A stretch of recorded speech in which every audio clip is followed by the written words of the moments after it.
The day I almost lost my job, I did not cry. I did not shout. I did not beg. I sat there in silence and watched my colleagues smile like they had already won. They stood in front of the boss, talking about their brilliant idea, their hard work, and their vision for the company. But every single word they said was mine. Every slide, every strategy, every late night. Mine. And what they did not know was this. While they were busy celebrating, I was already collecting the proof that would destroy their lie. By the time the meeting started, they thought I was the weak one. By the time the meeting ended, everyone in that room knew exactly who had built the project and who had tried to steal it. Let me take you back. My name is Elena, and I worked at a fast-growing company in New York. It was one of those places where everyone was always in a rush, always pretending to be confident, always acting like the next promotion was just one meeting away. I was not the loudest person in the office. I was not the one who tried to impress the boss in every hallway conversation.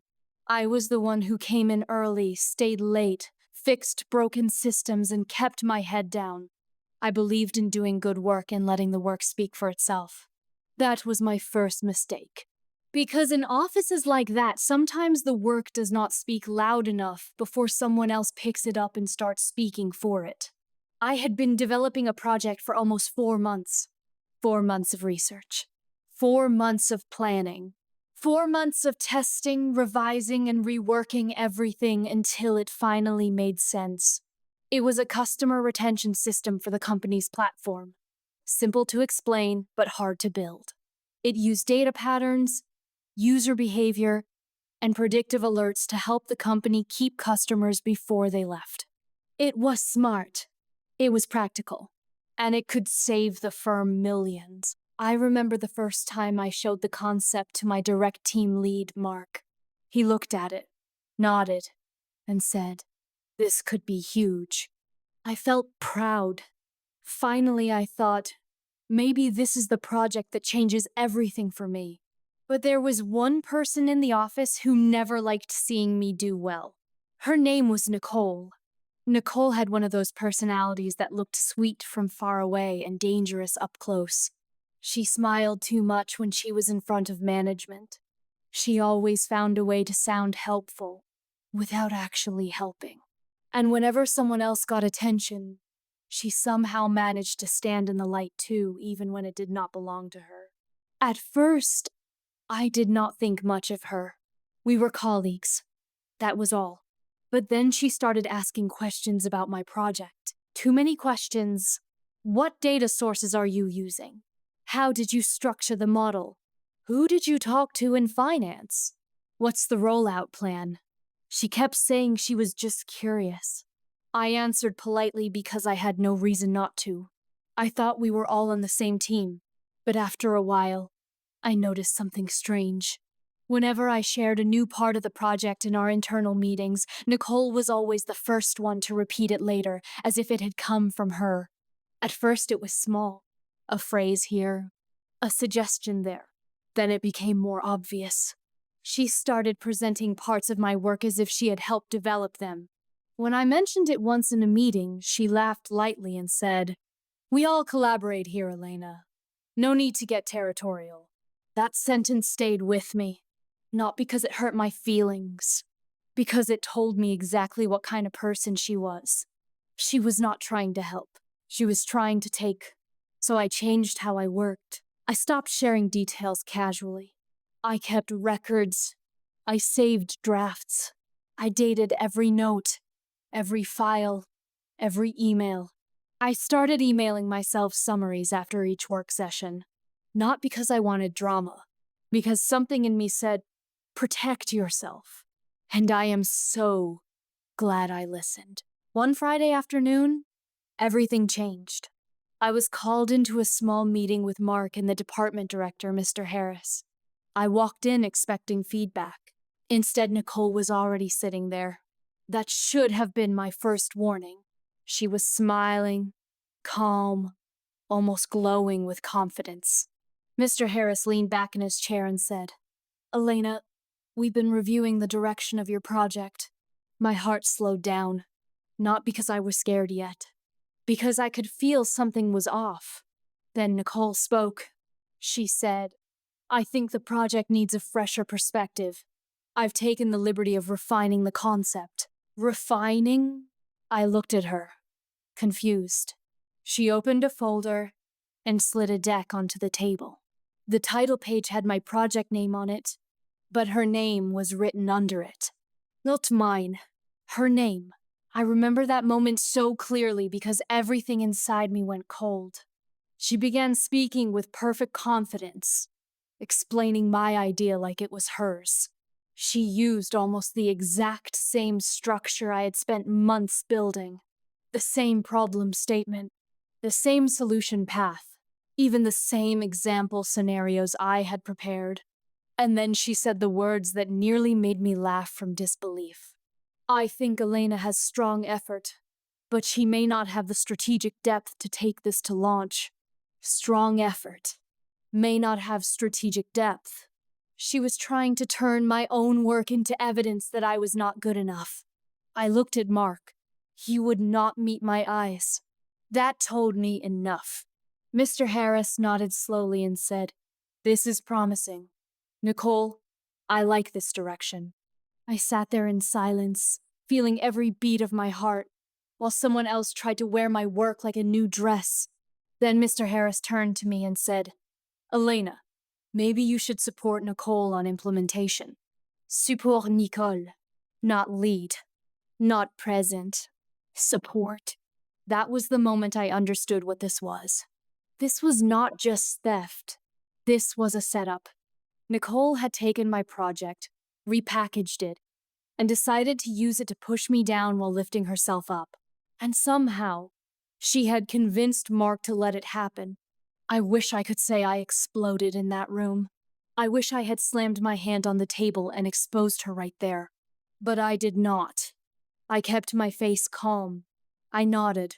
I said, Of course. That was the most powerful thing I could have said in that moment. Because Nicole expected tears. She expected anger. She expected me to break. Instead, I gave her exactly what she thought meant surrender. Peace. And while they believed I was defeated, I was already preparing my next move. That weekend, I did not rest. I built a timeline. I gathered every email, every file version, every meeting note, every edit history, every message where I had discussed the project before Nicole even had access to it. I found the original draft saved on the company server. My name was on the first version. My login was attached to the edits. I pulled screenshots of internal chats where Nicole asked me questions about specific features. I found a calendar invite from 3 weeks earlier showing I had met with the analytics team about the same system. I found an email where I had sent Mark a summary of the project idea, and his reply clearly said, Look strong. Keep going. I did not just collect evidence. I built a case. Quietly, carefully, without telling anyone. On Monday, I walked into the office like nothing had happened. Nicole was in a great mood. She was talking loudly near the coffee machine, saying things like, The meeting went really well Friday, finally some real momentum. Real momentum. She was enjoying it. She thought she had won. And maybe she had, for the moment. But I had made one more discovery over the weekend. I found out that the final presentation for the executive board had already been scheduled. Nicole was going to present the project to the entire leadership team. Not just our department, the executives, the people who actually controlled promotions, budgets, and reputations. And if she pulled it off, she would look like a rising star. And I would look like the person who lost her own work and had nothing to show for it. That would have been the end of me. So I did not let it become the end. Instead, I waited. And I watched. Nicole kept working on the presentation, but there was one problem she did not understand. She had copied the idea. She had copied the slides. She had copied the language, but she did not understand the technical complexity beneath it. She did not understand how the system handled data conflicts. She did not understand why certain customer segments had to be excluded from one model and included in another. She did not understand the logic behind the fallback process if the predictions failed, because she had not built it. She had only taken it, and stolen ideas always look easier on paper than they do in front of people who know how the machine really works. The day of the big presentation finally arrived. The conference room was full. Executives, managers, department heads. The air was sharp with coffee, perfume, stress, and ambition. Nicole walked in wearing a confident smile and carrying a sleek folder like she was about to accept an award. Mark sat near the front. Mr. Harris was there too, and I could feel every second clicking louder inside my chest. Nicole began. Her voice was polished. Her slides were polished. At first, everything seemed fine. She spoke about customer behavior patterns. She spoke about retention strategies. She spoke about projected savings for the firm. The executives nodded. A few people even looked impressed. Then she reached the technical architecture slide. That was where it started to crack. She pointed to the diagram and said something vague about automated adjustment layers. One of the executives asked, "How exactly does the model resolve conflicting signals from high-risk customer groups?" Nicole blinked. Just once. But I saw it. She tried to answer with general words. The executive asked again, more directly this time. The room got quiet. Nicole's smile stiffened. She looked down at the slide. Then another question came. What happens when the predictive engine overestimates retention for seasonal customers? Nicole's voice got softer. She flipped to the next slide too quickly. Then the next. Her answer had no substance. She was losing the room. And still, I said nothing. I stayed seated, hands folded, expression calm, because I knew that if I stepped in too early, it would look emotional. I did not want emotional. I wanted undeniable. Then came the worst question of all. One of the executives leaned forward and asked, "Can this system be deployed without causing a delay in the current database sync cycle?" Nicole froze. She actually froze. That question was the core of the entire project. The one issue that had taken me a week to solve. The one workaround I had built after testing failed twice. The one part she had never bothered to understand. She swallowed and said, "Well, I believe... yes, probably. Probably." That was all it took. A senior executive frowned and said, "You believe?" The room shifted. You could feel the confidence in the room beginning to disappear. Nicole tried to recover, but it was too late. She had been exposed by her own lack of knowledge. And then Mr. Harris looked at me. He said, "Elena, you worked on the original architecture, right?" There it was. My moment. Not a dramatic moment. Not a loud one. A real one. I stood up slowly. Every eye in the room turned toward me. I picked up my notes and walked to the front. Nicole stared at me like she did not understand what was happening. I looked at the screen, then at the team, and I said in a steady voice, "Yes, I designed the original architecture, and I can explain the conflict resolution layer clearly. No anger, no sarcasm, no shaking, just truth." And once I started speaking, the room changed. I explained the system piece by piece. I explained why the model needed the fallback logic. I explained the customer filtering rules. I explained the test results. I explained the deployment sequence. I explained the exact technical issue the executive had asked about and how the project handled it. The people in the room started paying attention in a different way. Not the polite way, the serious way. The way people listen when they realize they are finally hearing the real person behind the idea. Then I clicked to the next slide. And then the next. I showed the original files. I showed the timestamps. I showed the early drafts. I showed the email trail. I did not even raise my voice. I did not need to. The evidence did all the talking for me. At first, Nicole tried to interrupt. She said, "This is not necessary." Mr. Harris cut her off. "Helena, continue." So I did. I opened the folder I had prepared and handed a copy to the executive team. Inside were the version histories, the emails, the meeting summaries, and the timestamps proving the project had been mine from the beginning. The room went silent. Not awkward silent, heavy silent. The kind of silence that lands when truth enters a room full of lies. Nicole's face changed. The color drained from it. She looked at Mark, hoping he would help her. He looked away. That was when I understood something important. People who help you steal will rarely stand beside you when the theft is exposed. Then the final proof came out. I opened the company drive history and showed that Nicole had accessed my project files after my main draft had already been completed. There was no reasonable explanation, no misunderstanding, no mistake, just theft. Mr. Harris leaned back slowly, looking at the screen. Then he looked at Nicole, and he said, very quietly, "Is this your work?" Nicole's lips parted. Nothing came out. She tried to speak, but no words formed. Finally, she said, I was just helping refine it. Helping.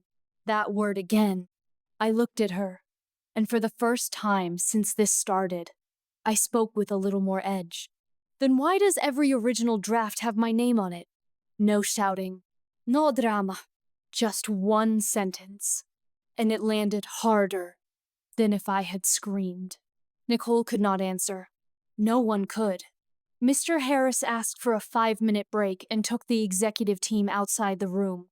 When they returned, the tone had changed completely. Nicole was removed from the presentation. The project was returned to me, and Mark was told to explain why this had been allowed to happen in the first place.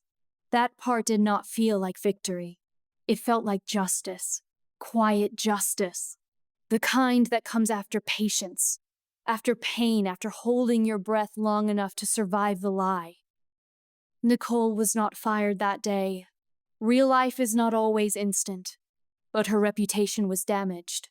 Her credibility was gone, and everyone in that building knew it. She had tried to paint me as incompetent. Instead, she exposed herself. She had tried to steal my future. Instead, she handed me the proof that made mine impossible to ignore. After the meeting, the chief executive pulled me aside and said, "Why did you stay quiet for so long?" I remember smiling a little before I answered, "Because I wanted the truth to speak in the right room." He nodded, and that was enough. Within 2 weeks, I was put in charge of the project officially.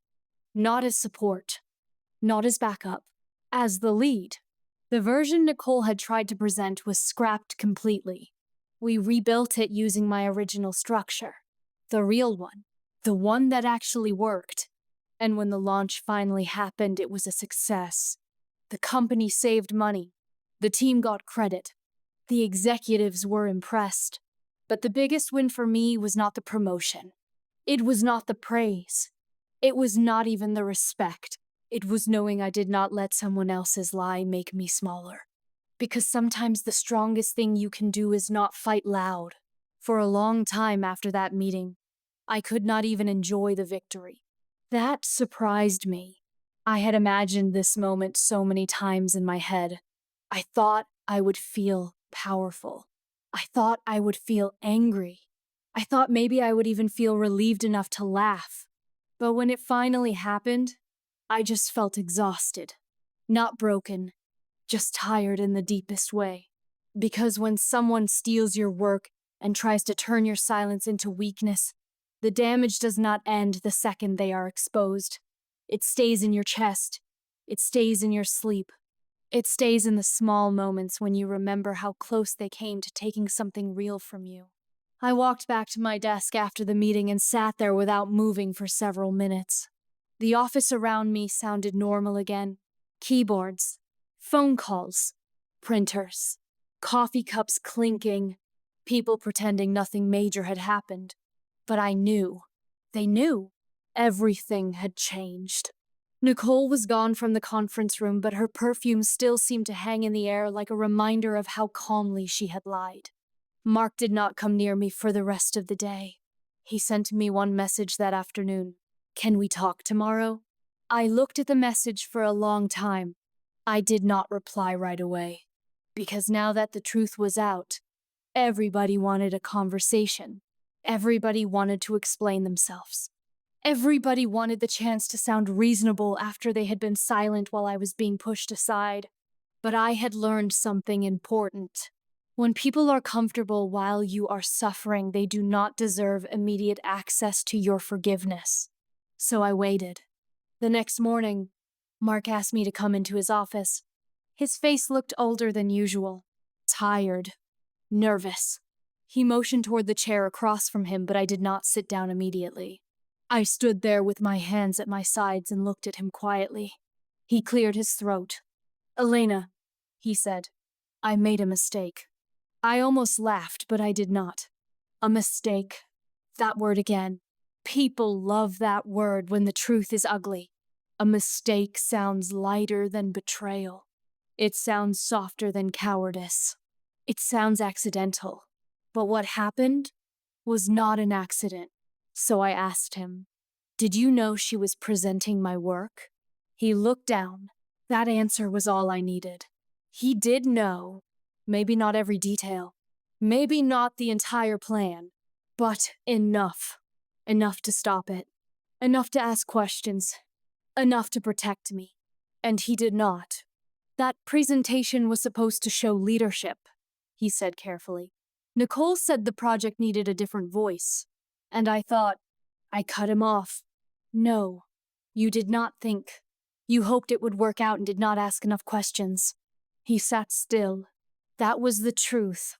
And he knew it. I continued. "You let me walk into that room believing I was going to be recognized for my own work, and instead I was treated like I was barely useful." He did not speak. I said, "Do you know what that feels like?" Still nothing. "Do you know what it feels like to spend months building something with your own hands, only to watch another person stand there and describe it as if it came out of their mind?" His eyes dropped to the desk. I could see he wanted to apologize. But apology is cheap when it comes after the damage. So I asked the question that mattered most. "Why didn't you stop it?" That was when he finally answered. "I thought Nicole was stronger in front of leadership." There it was. Not truth, not competence, not value, just image. He had chosen image. He had chosen presentation over integrity.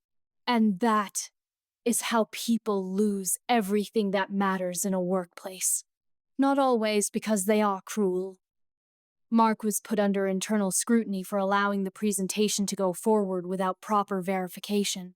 And I was finally named as the actual project lead. The first time I saw my title changed in the company system, I stared at the screen for almost a full minute. Not because it was a huge celebration, not because it fixed everything, but because it proved something I had almost stopped believing. The truth can still win even after it has been delayed. That week, I worked from morning until late evening, rebuilding the project with a small group of people who were finally willing to listen. This time, the team came to me for clarification. This time, no one interrupted. This time, my notes were treated like the foundation they had always been. The work moved faster once the lies were removed from it. That told me something too. Dishonesty does not just hurt people. It slows everything down. It wastes energy. It poisons trust. It turns a capable team into a room full of people pretending not to see what is right in front of them. And once that poison is gone, the real work can finally breathe again. A month later, we had the relaunch presentation. This time, I stood at the front, not as a backup, not as a safety net, As the person who had actually built the thing, I remember looking out at the room before I started speaking. There were fewer people that day, but the ones who were there mattered. Executives, directors, people with authority, people who actually wanted answers. And I gave them answers. Clear ones, precisiones, the kind that come from knowing every corner of your own work. When questions came, I did not hesitate. When technical concerns came up, I explained them. When budget concerns came up, I addressed them. When someone asked how I had handled the risks, I walked them through every step. There were no vague phrases, no polished nonsense, no borrowed confidence, just reality. And this time, the room listened, really listened. At the end of the presentation, the chief executive stood up and said, "This is the first version of this project that feels fully understood. Fully understood." That meant more to me than applause, because that was what had been missing from the beginning. Not just credit, understanding, the kind that comes when someone actually sees your work for what it is, not for what they want to take from it. Afterward, several people came up to congratulate me. Some were genuine. Some were careful. A few looked guilty. I did not care. I had learned not to measure my worth by the comfort of people who had been too lazy to defend me.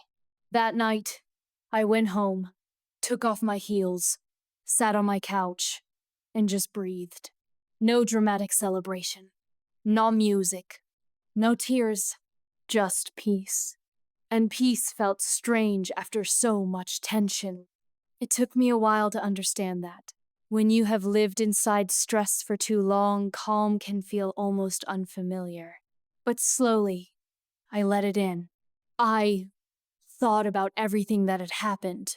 The quiet theft, the smile in the meeting, the humiliation, the evidence, the moment the lie collapsed under its own weight. And I realized something I will never forget. People often think strength is loud. They think strength is arguing harder, speaking faster, fighting bigger. But sometimes strength is what happens when you refuse to become the chaos someone else expects from you. Sometimes strength is keeping your head straight when someone wants you to spiral. Sometimes strength is letting truth gather quietly until it becomes impossible to ignore. That was my strength. Not because I enjoyed the pain, not because I was above it, but because I refused to let it turn me into someone careless. A few weeks later, I got an email from the chief executive asking me to join a leadership development track. I sat there looking at the message and smiled for the first time in a very long time. Not because I suddenly cared about titles, not because I needed recognition to survive, but because it felt like life had finally stopped rewarding the wrong people for the wrong reasons. I replied yes. Of course I did. And when I walked into that first leadership session, I noticed something else. People were looking at me differently now. Not with pity. Not with surprise. With respect. Real respect. The kind you do not demand. The kind you earn by surviving something ugly without letting it change your center. Months later, the project launched publicly and performed better than the company had hoped. Retention improved. Customer feedback improved. The system saved money exactly as predicted. And when people praised the outcome, my name was attached to it the way it should have been from the very beginning. I did not need to celebrate loudly. The truth had already done that for me. As for Nicole, she eventually left the company. Not because I wanted revenge, not because I chased her out, but because the room she had once controlled no longer belonged to her. And sometimes that is the most honest ending there is. No dramatic collapse, no grand speech, just a person losing their place in a story they tried to steal. I wish I could say that after all of this, I became fearless. I did not. What I became was wiser. I became harder to fool. I became slower to trust shortcuts and faster to trust evidence. I became the kind of woman who does not confuse calm with weakness. And I became someone who understands that being underestimated can be painful, but it can also be useful. Because people who underestimate you often stop watching too closely. And that gives you time to gather proof, time to build your case, time to let the truth mature in silence. That is what saved me. Not luck, not anger, not luck disguised as courage. Just patience, memory, and the decision not to panic when someone else tried to write me out of my own work. And that was the loudest thing in the room. Not my voice. Not Nicole's smile. Not Mark's excuses. The truth. It sat there between all of us. Heavier than any speech, heavier than any title, heavier than any attempt to control the story. For a while after the project launch, people in the office acted like they had always believed in me. That part was almost funny. The same people who had gone quiet when I was being pushed aside were now walking past my desk to tell me how impressive my work had been from the start. I nodded politely. I thanked them, but inside I kept my distance. Because once you have watched people stay silent while you are being erased, you stop confusing attention with loyalty. My work had finally been recognized.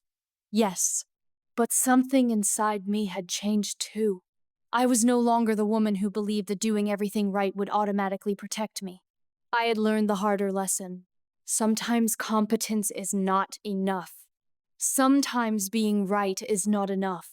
Sometimes you have to be prepared to defend your own reality. 2 days after the relaunch, I was called into another meeting. This time it was with HR, legal, and senior management. The room was colder than the others. Not in temperature, in tone, in seriousness. A folder sat on the table in front of each person, and I knew immediately that this was no longer just about project ownership.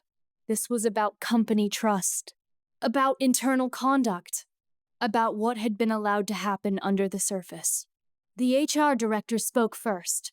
Elena, we want to thank you for bringing documentation forward in a clear and professional way. I gave a small nod. She continued. After reviewing the records, it's become clear that Nicole misrepresented the origin of the project. We also found that Mark failed to properly verify the authorship before the presentation. I could feel my jaw tighten just a little. Not because I was surprised, because hearing it out loud made everything feel more real. The HR director glanced at me carefully before adding, "We also understand that this affected your reputation and your confidence here." My hands stayed still in my lap. I said, "It affected more than that." No one argued, because they knew it did. It affected the way I walked into the office. It affected the way I looked at every room after that. It affected the way I trusted people who smiled too fast and asked too many questions. It affected the way I slept. It affected the way I thought about my future at that company. The legal representative opened the folder and slid a paper toward me. "We would like to offer you a formal correction of record, a written acknowledgement of your authorship, and a promotion review tied to the project's success." I looked at the paper. For a second, I did not touch it. Not because I did not want it, because I understood what it represented. This was not just a correction. It was an admission that I had been right, an admission that the room had failed me, an admission that the truth had been sitting there the whole time, waiting for someone with enough backbone to place it on the table. I finally picked up the paper. Then I asked the question that had been sitting inside me for weeks. What happens to the people who allowed this? That made the room go quiet. I watched their faces carefully. Nobody answered right away. That silence told me more than words could have. At last, the legal representative said, "There will be internal consequences." Internal consequences. That is corporate language for a lot of things. Some of them are real. Some of them are careful. Some of them are just the company trying not to say the quiet part too loudly. But I had learned not to chase the perfect punishment. I had learned to look for the truth in the outcome. Nicole had been removed. Mark had been placed under formal review. My name had been restored, and the project was mine. That was the outcome. That was enough, at least for the company. For me, the healing took longer. Because when someone steals your work, they do not just take your idea. They also steal your sense of safety. They make you wonder who sees you clearly and who only sees an opportunity. They make you question whether your quiet work will ever be enough in a room full of louder people. I had to rebuild that part of myself slowly, not all at once. Some days I felt strong. Some days I still replayed the moment Nicole stood there and smiled as if my life belonged to her. Some days I remembered how easy it would have been for me to panic and lose control. And then I would think about how close I came to doing exactly that. But I did not. And that became my private victory. Not that I won, that I stayed myself long enough to win correctly. A week later, I found a note on my desk. No name, just a folded piece of paper tucked under my keyboard. Inside it, someone had written, "Thank you for not letting them rewrite your story." I stared at that note for a long time. I did not know who left it. Maybe someone from the team. Maybe someone who had watched everything happen and never knew how to speak up. Maybe someone who understood what it meant to be overlooked in a room full of ambition. I kept that note. I still have it. Because sometimes a small sentence can hold more healing than a whole meeting full of apologies. After that, the office changed in a way that was almost hard to describe. It was not suddenly perfect. Workplaces never are. But the air became clearer. People became more careful, more honest, more aware that titles do not protect lies forever. And that kind of shift matters.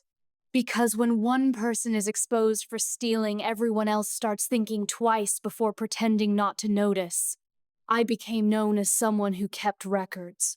Someone who did not panic. Someone who understood the value of documentation. People started coming to me for advice. Not about the project alone. About how to protect their own work.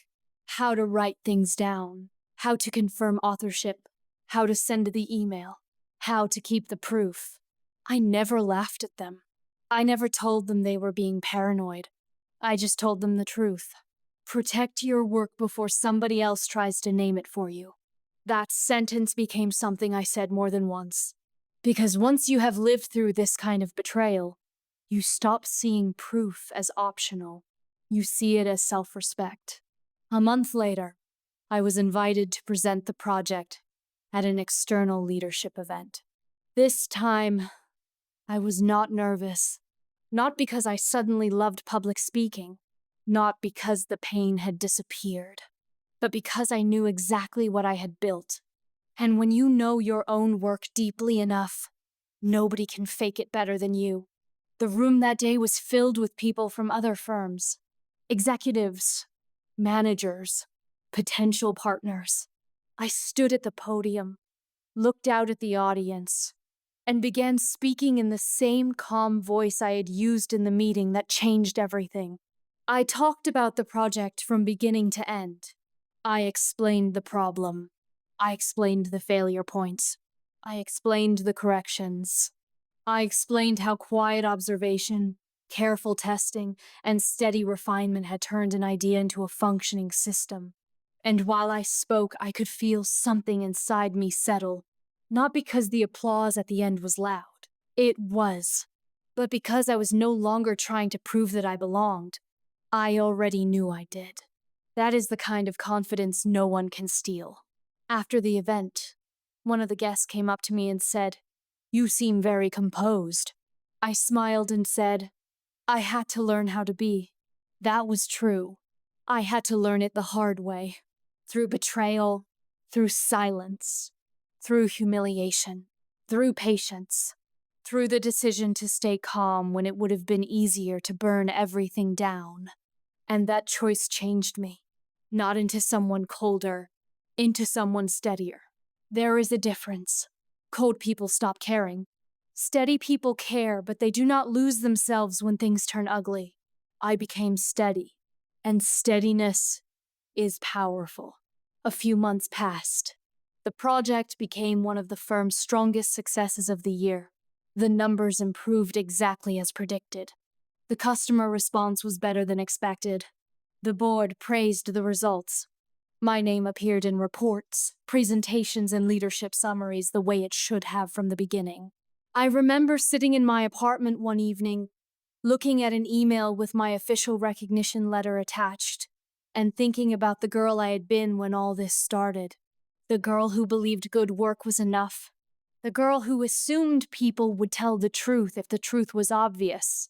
The girl who thought staying quiet would make her safe. I wanted to reach back through time and tell her one thing. You are not weak for staying calm. You are not weak for gathering proof. You are not weak for refusing to explode before the truth is ready. You are not weak for waiting. Waiting, when used wisely, is not surrender. It is strategy. And strategy can save your future. When I think about Nicole now, I do not feel rage. I do not even feel victory. What I feel is clarity. She wanted recognition without responsibility. She wanted credit without competence. She wanted visibility built on someone else's foundation. And because of that, she eventually collapsed under the weight of what she did not understand. That is the part people forget. A stolen idea can look beautiful for a while. It can shine under the right lights. It can impress the wrong people. But eventually, it reaches a question it cannot answer. And when that question comes, the truth starts to crack the surface. That is what happened to her. Not me yelling, not me fighting. The truth. Just the truth. And it was enough. Sometimes I think the reason this story stayed with so many people in the company is because deep down, everyone understood how close they all came to believing a lie. They saw the polished slides. They saw the confident smile. They saw the version of success someone else was trying to sell them. And then they saw the real source behind it. That kind of correction leaves a mark. It teaches a room to be more careful next time. And maybe that matters as much as anything else. Because the next person who gets overlooked might not have to fight as hard. The next quiet worker might be listened to sooner. The next stolen idea might get stopped before it becomes a public lie. That would be the best outcome of all. Not just that I won, that the office learned something, that someone else might be protected because of what happened to me. That my silence, my evidence, and my patience did more than save my own name. They changed the room. And in the end, that is what I am proud of. Not revenge. Not revenge at all. I am proud that I did not become reckless. I am proud that I did not hand my power to the people trying to humiliate me.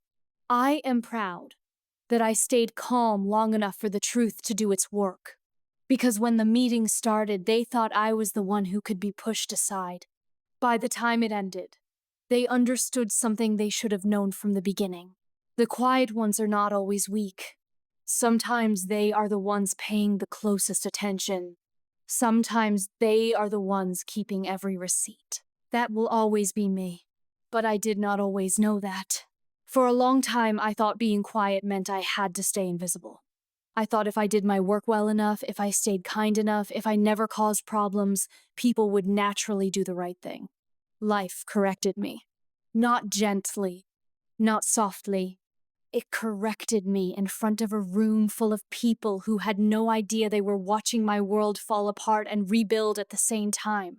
And once that happens, something in you changes forever. You stop waiting to be saved. You stop assuming honesty will protect you. You stop handing your future to people who only respect volume. That was the real lesson. Not just how to defend one project, how to defend myself. In the weeks after everything settled, I noticed the small things first. The way people asked before using my ideas. The way my emails were answered faster. The way the conversation in meetings changed when I spoke. Not because I became louder, because I had become undeniable. That word stayed with me. Undeniable. There is a kind of power that does not need to announce itself.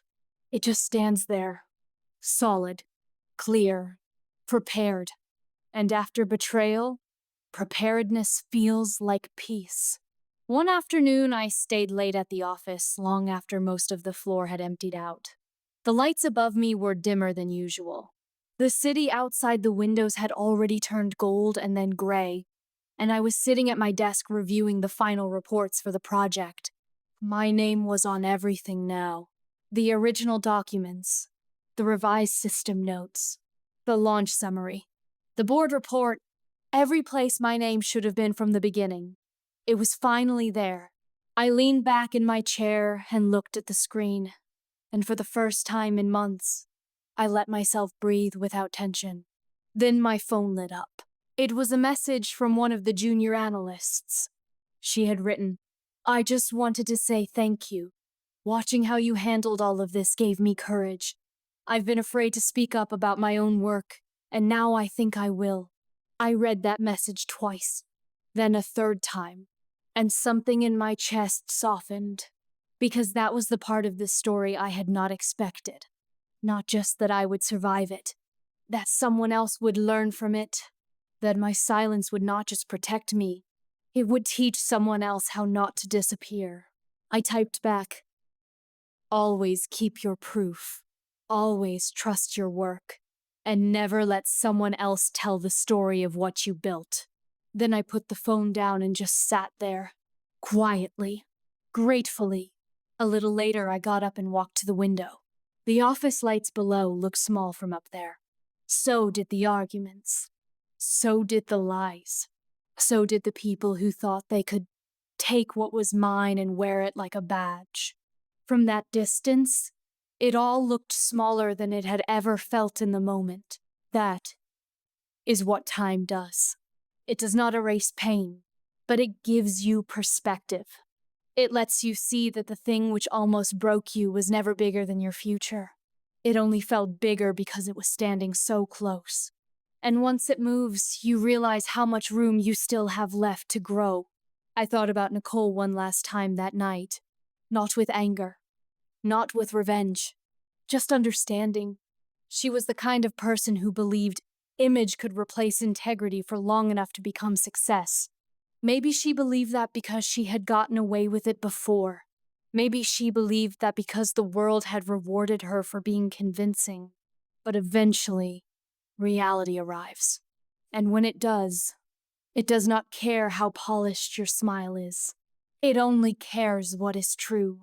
That is why I was able to stand there calmly when she was falling apart. Because I had built on truth. She had built on performance. And performance always shakes first. The final company announcement came 2 weeks later. My promotion was official. Project lead, department presentation owner, cross-team strategy reviewer. All the titles I had earned by doing the work, not by stealing it. I did not print the announcement. I did not frame it. I did not need to. I just read it once and let myself feel something rare. Not happiness exactly. Not relief exactly. Something deeper. Vindication without noise. Justice without spectacle. The kind that settles into your bones and tells you that your patience was not wasted. That night I drove home through the city with the windows cracked open. The air was cool. The streets were busy. People were everywhere. Each carrying their own hidden battles, their own private victories, their own unfinished stories.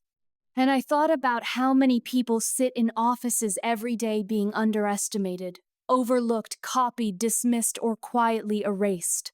How many of them are told they are too sensitive, too quiet, too careful, too slow. How many of them are doing brilliant work while someone louder gets the praise. How many of them are one meeting away from being pushed out of a story they created. I wish I could tell all of them this. You do not have to explode to be powerful. You do not have to perform pain to prove it is real. You do not have to beg louder to be believed. Sometimes your strongest move is to stay composed long enough to outlast the lie. Sometimes your best defense is a record. Sometimes your best weapon is patience. And sometimes, when the moment comes, your calm voice will shake a room more than any shouting ever could. That was the truth of my story. Not that I was stronger, because I never felt hurt. I felt everything. The betrayal, the humiliation, the loneliness, the anger, the fear that maybe, just maybe, I would not be able to recover. But I kept going anyway. That is what strength really is. Not absence of pain, movement through it. Weeks later, at a company event, a senior leader introduced me to a group of new hires and said, "This is Elena. She led one of the most important projects this year." The words landed differently this time. Not like praise, like truth finally catching up. I smiled politely, shook hands, and answered questions about the project with the same calm voice I had used in the room where everything nearly fell apart. And when one of the new hires asked how I handled the pressure, I paused for a second and gave the answer I had learned the hard way. I stayed focused on what was real. That was all. No grand speech. No dramatic confession. Just the truth. Because real strength does not always need a long explanation. Sometimes it is simply this: know your work. Keep your proof. Trust your memory. Do not let a polished lie scare you into silence. The story did not end with revenge. It ended with restoration. My name was restored. My work was restored. My confidence was restored. And though I will never forget what happened, I no longer carry it like a wound. I carry it like a lesson. A sharp one. A permanent one. One that taught me the difference between being nice and being naive. Between being quiet and being powerless. Between losing a battle and losing yourself. I did not lose myself. I found her. And now, whenever I walk into a meeting, whenever I open a file, whenever I sit down to build something new, I remember the woman I became in that impossible moment. The woman who did not flinch. The woman who did not scream. The woman who waited. The woman who watched the truth do what anger never could. She is still here. And she always will be. Because from that day on, I understood something no one could ever steal from me. My work is mine. My voice is mine. My story is mine. And no one gets to tell me otherwise. That is where my silence ended. That is where my strength began. And that is where I finally won.